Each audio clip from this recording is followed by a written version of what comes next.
So maybe a first question would be, give us a state of just your tribes.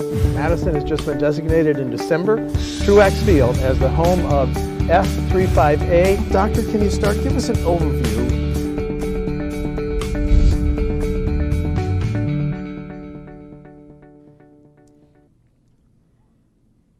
Nothing is more important to Wisconsin residents than the quality of the water they drink and otherwise use and recreate in. And Assembly Speaker Robin Vos created an Assembly Water Quality Task Force earlier this year. It met in 10 communities, 14 hearings. It met over a period from June 13th to September 5th. So it's time to ask the chair and co-chair, before they make recommendations, what did they learn on the road about water quality in Wisconsin? I want to thank chair of that panel, Representative Todd Novak. He's a Republican from Dodgeville. He represents the 51st District. And co-chair, Democratic Representative Katrina Shankland is from Stevens Point. She represents the 71st District. Thank you both for coming in. Thank you. Thank you. 10,000-foot level question. You're not scientists. You heard from scientists. You heard from citizens. You heard from experts. You're, like me, a former newspaper person. Hope nobody holds that against it. You work for nonprofits. So what did you learn? 3 months on the road hearing from hundreds of people. Overview, please. You know, and one of the reasons that we had so many hearings is with water. There's not a one-fix-all solution because of the topography of Wisconsin, and every area is different. So every area we went into, we heard a different issue with water, a unique problem in that area. Southwest Wisconsin, nitrate issues. We ran into some, of course, we were Marinette, PFAS, huge issue. Green Bay and Stevens Point, and we heard about the Kewaunee County issue. I learned a lot. I know more about water now than I did months ago. Representative Shankland's always been an issue with her, but and we did listen to a lot of scientists, and that was one thing we wanted to do when we started this. Pretty much uniformly, we have some issues, but we did hear some good things. We heard from some farmer groups that are doing some good things. We've heard some areas that are have improved their water, but we also heard from people that their water's getting worse.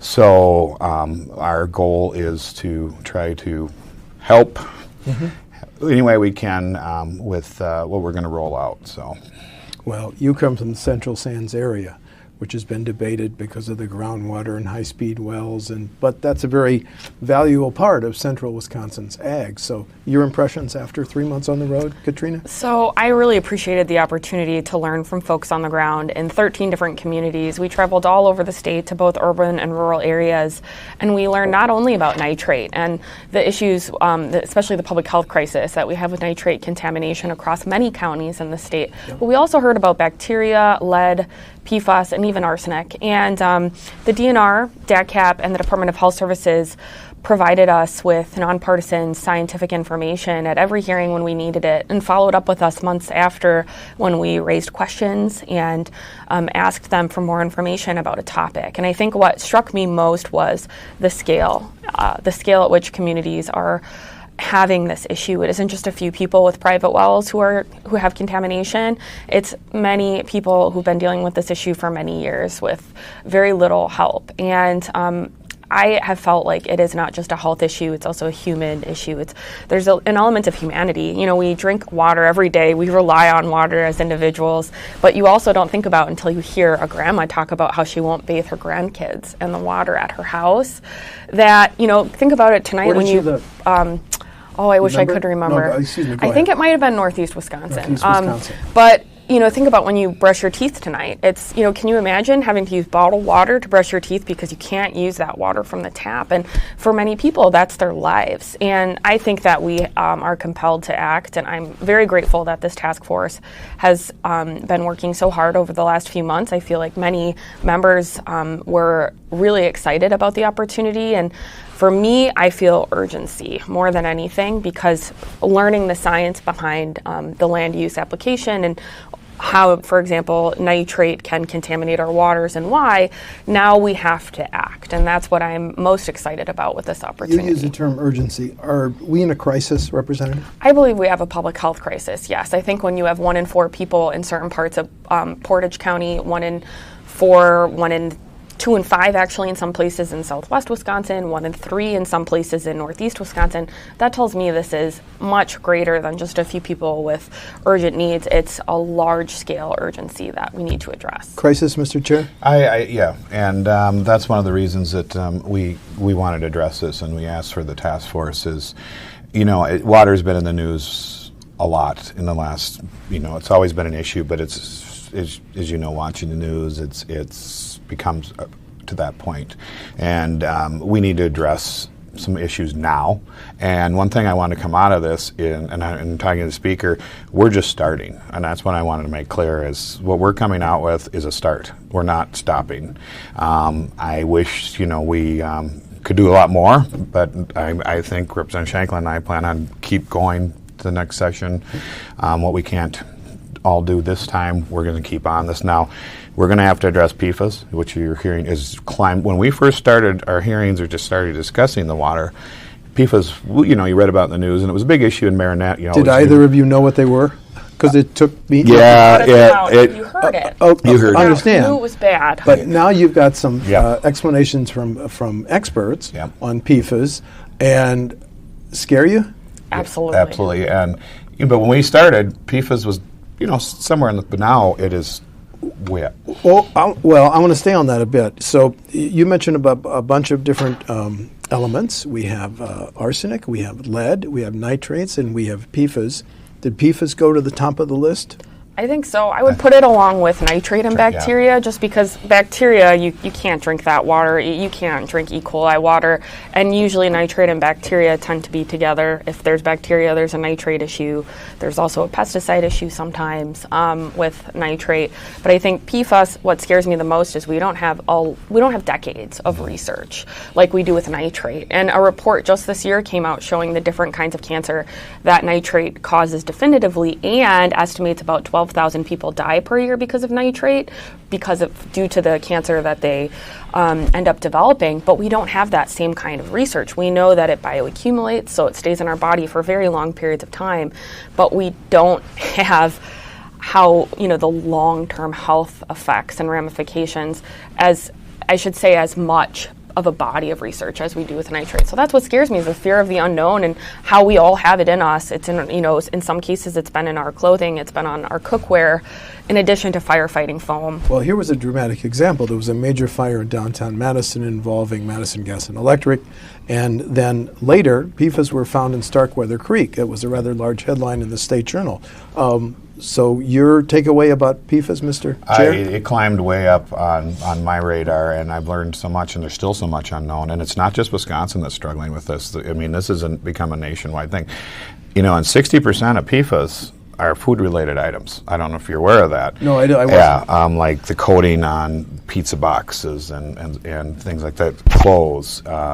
So the chances are, if the three of us take a blood test right now, we have some level of PFAS in our body. Most people do. And so, I mean, that's the stark reality of it. Well, what does science say about PFAS? Has it been established as a direct link to cancer? That's out there. I mean, it's been said that, PFAS can cause cancer. I mean, they're studying it right now. It's moving way up. I think you're going to find, a lot more. I mean, PFAS have been around, 60 years when they started manufacturing. The chemical companies knew about their health effects long before the public did, and I think that's the point, is how much research is out there that we haven't found. But the Department of Health Services did review over 5,000 documents on PFAS nationally and globally before setting their health standards that are up for review right now. And I don't want to say that we don't know it's carcinogenic. As far as we know, it absolutely is. What I mean is we don't have decades of body of research that proves what kind and how many, we don't have the sample sizes that we do for nitrate. I also want to point out, going back to, if we were to rank the contaminants, that's from an adult point of view, and I actually think that might be incorrect, because if you look at lead and its long-term health effects on children specifically, yes, that is just as detrimental, if not worse. It can lead to behavioral issues. It can lead to significant health concerns. There's even connections between a child's exposure to lead, their brain development, and crime propensity down the road. So I guess at the end of the day, I don't want to rank the contaminants. I understand. It's probably unfair to rank them. Yeah, well, and there's an equity issue, attached to that, but also for kids, it is so dangerous for them to be exposed to lead at any level whatsoever. There's no known safe blood lead level for children or anyone, really. So looking back at the comments, I just want to point out, at the end of the day, the people of Wisconsin, regardless of zip code, deserve to have clean water from their taps, and we need to help them in that effort, and we need to have a long-term plan to prevent contamination from happening altogether. Can I return to PFAS for just a minute? Sure. Is the science out there to address this problem that we're seeing in, unfortunately, increasing number of incidents? We're getting there. The science is getting better. I mean, everybody's in a mad scramble right now. Scientists all across the United States. The PFAS level,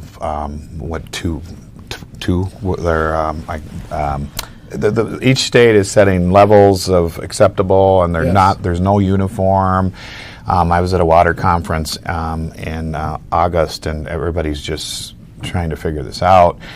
There's really no leadership, I don't feel, from the federal level on this, because I think the states are ahead of the feds on figuring PFAS out. So, and that's part of the issue too. Well, I assume your task force got cooperation from UW scientists and DNR and some local officials. And I looked at some of your testimony, and you heard from nonprofits, you heard from environmental groups. So you were out there getting a great deal of cooperation. I guess my question is Wisconsin's political leaders coming too late to the problem of water quality? Should we have been having this conversation 2 and 4 and 6 years ago? I think that after what I learned, probably, yes. Okay. I mean, and to be honest with you, Representative Tranel and I asked for this task force because we had a big issue in southwest Wisconsin. Some of those, after you test the groundwaters in some of your farms in your southwest Wisconsin area, those results were stunning, weren't they? Yeah, and it's like, wow, we got to do something. But now, after all I've learned, and you mentioned everybody, we heard from over, I think, about 70 we let anybody that asked a group to testify, and we allowed them. I believe we probably should have been on this before. If I know going forward, this is going to be a top priority of my time in the legislature is water as long as I'm here. So, because I feel it's that important.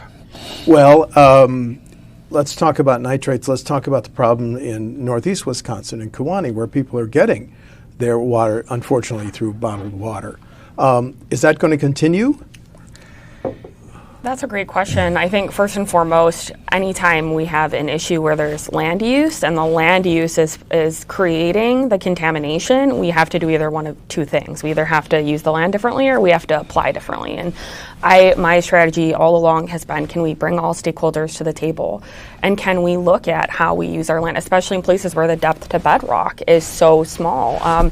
Clearly, there has to be a land use change. And our 151 was changed for parts of northeast Wisconsin. Yes. It wasn't applied to the entire karst region as originally proposed. Yes. It was a good start, but most people that we heard from in northeast Wisconsin said 2 feet to bedrock as a suggestion is not helpful when there's little to no enforcement, and it should be much further than that. And so I think what we need is, and of course with the agricultural economy, we need our farmers at the table too. We need to look at creative solutions to these problems in a way that will support our farmers while also protecting the water. And whether it's reducing nitrogen application, which is something the committee heard about at every single public hearing, and creative ways to do that. There are communities in Wisconsin that currently pay their farmers to use less nitrogen, and the country of Denmark does it as well. So, those are some ways to look at it. And then there's there's the manure spreading aspect of this, which is what Kewaunee County has tackled, but needs to continue to tackle. Right. And so I think regardless of if we're talking about Kewaunee County, Central Sands, or Southwest Wisconsin, if we're talking about land use, because there's reports from 30 years back and onwards that say that about 90% of nitrogen contamination comes from agriculture as a conservative estimate, and the rest come from septic tanks, golf courses, whatever else you want to put in there, but most of it is agriculture. And do we want to say, well, you're part of the problem, you have to pay for it? I think a lot of people want to see them paying for part of it, and what I would like to see is us coming in as well and saying we understand the economics and the agronomics of your situation, and we want to help incentivize you to use less at a time when we understand how difficult it is for you. That's where I'd like to see us go. Based on what you heard over 3 months, let me ask this. Should Wisconsin consider, the word is consider, a moratorium on CAFOs? Concentrated Animal Feeding Organization. Should we? That's a political question. It's a political question, and we heard a lot. To be honest with you, people came to the hearings and some said, well, if we get rid of CAFOs, that'll solve the problem. That doesn't necessarily solve the problem. We toured a CAFO. We heard from the CAFOs. I mean, the thing is we need to we got everybody to the table. We got all different aspects. Small farmers, large farmers, were testifying in every hearing. We need to get over this big versus small, and get everybody to the same table. So, that won't be a recommendation on here, of course, but I know it's a discussion. So, can I ask the testimony or the scientific evidence that you each heard over the last 3 months that most concerned you? Any one anecdote? You mentioned the grandmother. Any one thing that caught you aback? Whoa, I didn't know it was that bad. There were some areas, and I can't remember where the lady testified about going out in her every morning and having her coffee on the back porch, and to watch the creek. And over time, the creek disappeared, and it got goopy and green, and that kind of was like, wow.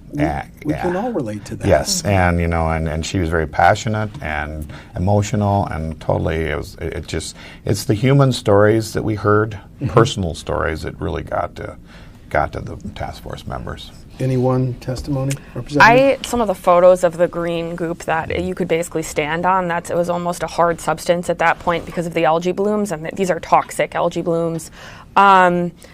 I agree. We love our lakes, rivers, and streams in Wisconsin, and to not be able to use them and enjoy them it was a very powerful testimony from multiple people. I also think every person sharing their individual story regarding their kids or grandkids helped me think this is about our future. And you'd asked earlier, should we have addressed this sooner? And I think, some people have been working on these issues for decades, and we've literally been for decades providing the legislature and policymakers the research. And I don't know why the political will took so long, but I'm not here to criticize that. I'm here to say let's use this momentum to keep going. And I think whatever results from the task force, I want to work further after that, because the human element to this. There was a baby in the Central Sands who died presumably because of nitrate. The mother didn't know that she was drinking nitrate contaminated water. That story really created a maelstrom of action in the southern part of Central Sands, and I think those stories are the ones that compel policymakers to act. Your mission statement on the task force website says it's a nonpartisan issue.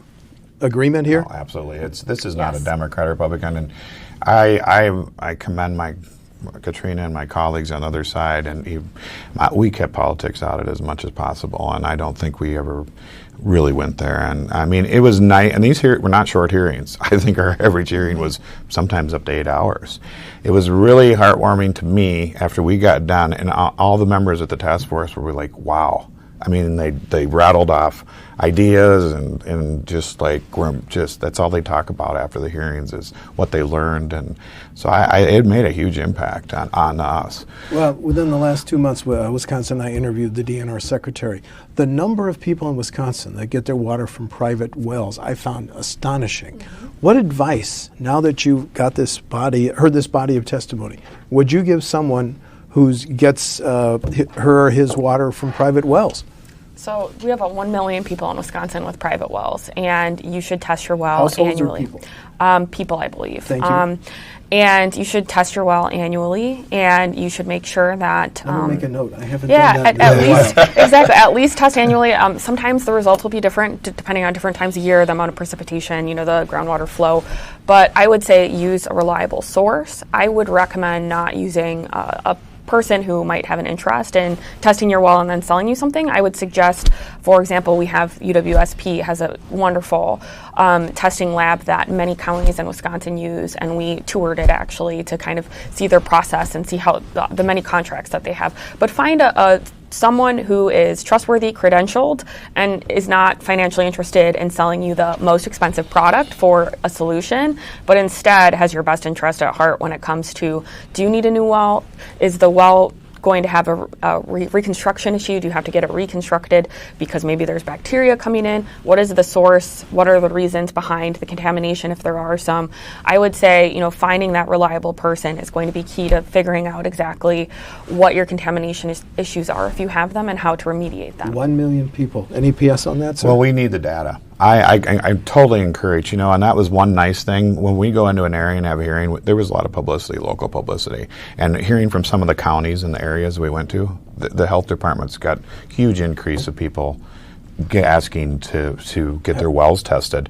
You would not believe how many people don't care. And that was one thing people need to do. And for a couple things, they need to know their water's safe, and we need the data. The state of Wisconsin needs the data because the science has gotten so good, then we can pinpoint hot spots, go in and see what the problem is.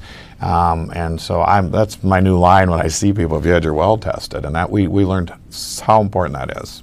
Let's talk about lead. Now, lead comes in when homes are old and their lead pipes lined with lead connect to the municipal system. Big issue in Milwaukee. The governor recommended aid. That didn't pass. But the issue seems to be, is it the state's job to help replace some of those lead-contaminated lines? What are your thoughts going forward on lead, Mr. Chairman? I understand the lead issue. We heard some on lead. We had a hearing in Milwaukee. It is an issue. Some municipalities have done the replacement on their own. Green Bay, I believe Madison has replaced everything themselves too.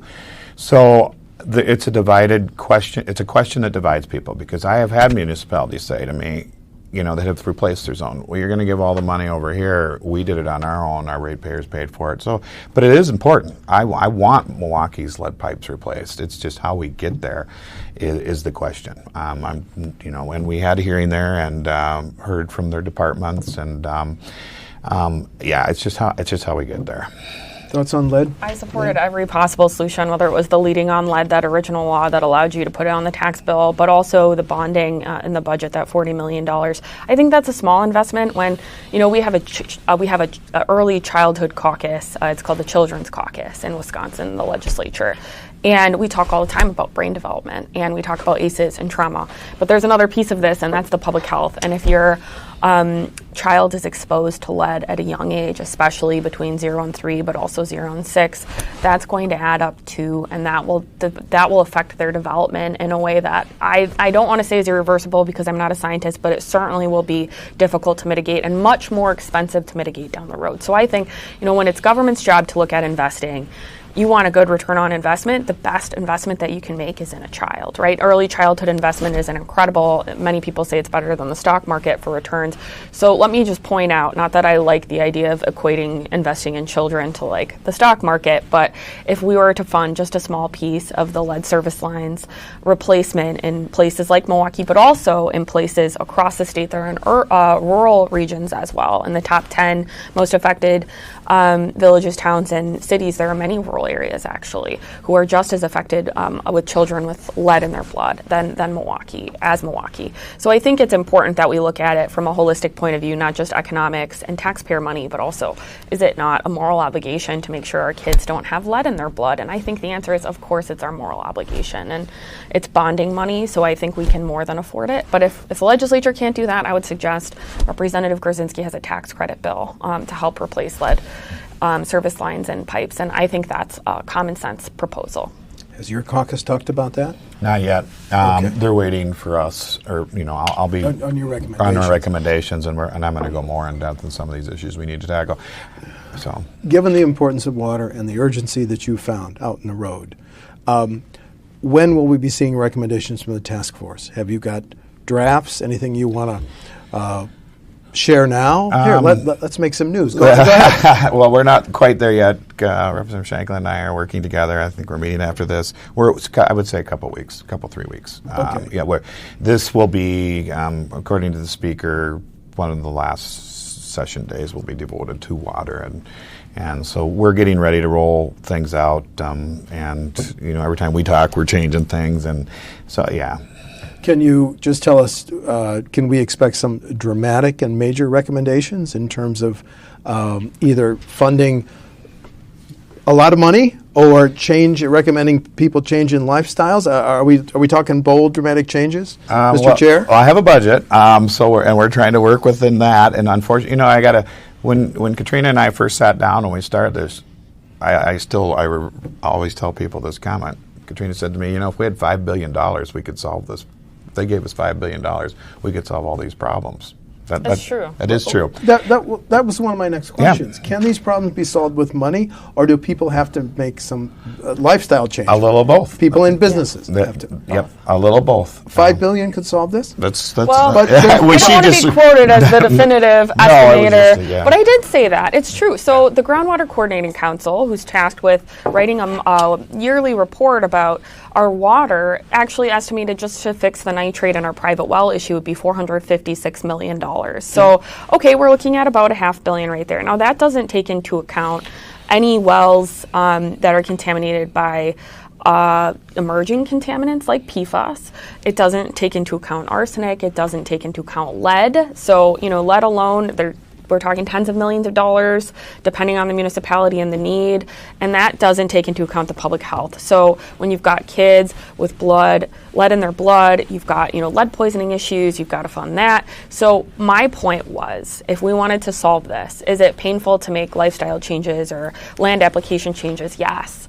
Incentive programs can help with that, right? They can help alleviate the pain or the burden of maybe recommending that you use less nitrogen. Obviously, you'll get less of a yield then. You'll grow less corn that you can sell. So how do you make up the difference? You provide an incentive, just like we already do with things like cover crops, with interseeding practices, you name it, with no-till. So my point was, when we first started meeting, I jokingly said, yeah, it'll take $5 billion to clean this up.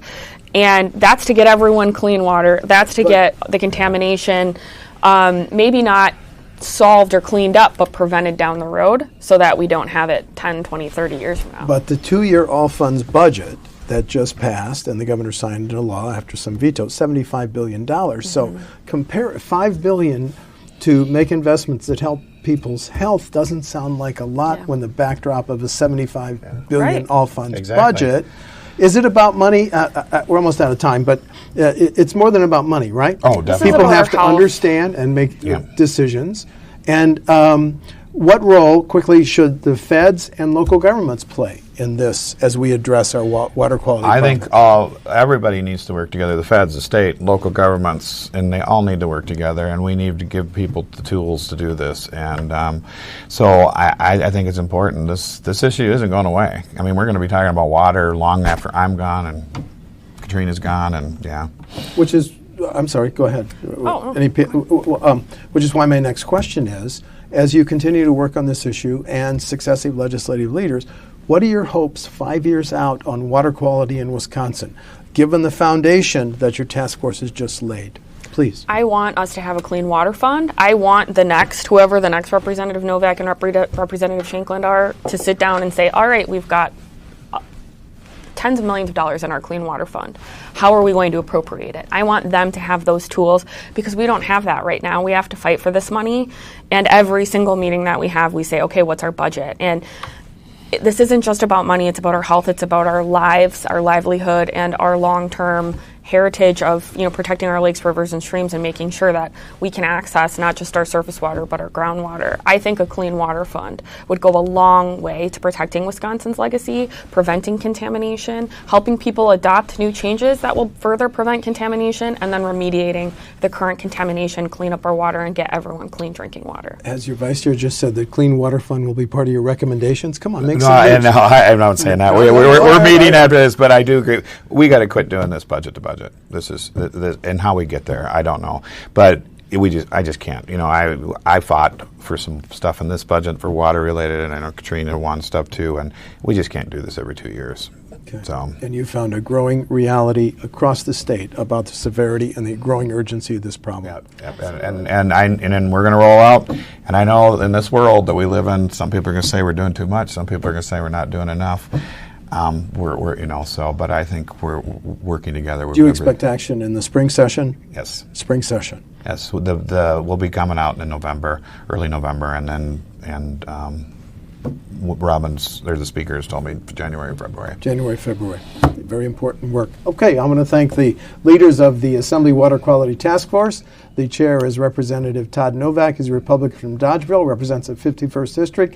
The vice chair is Representative Katrina Shankland. She's a Democrat from Stevens Point, represents the 71st District.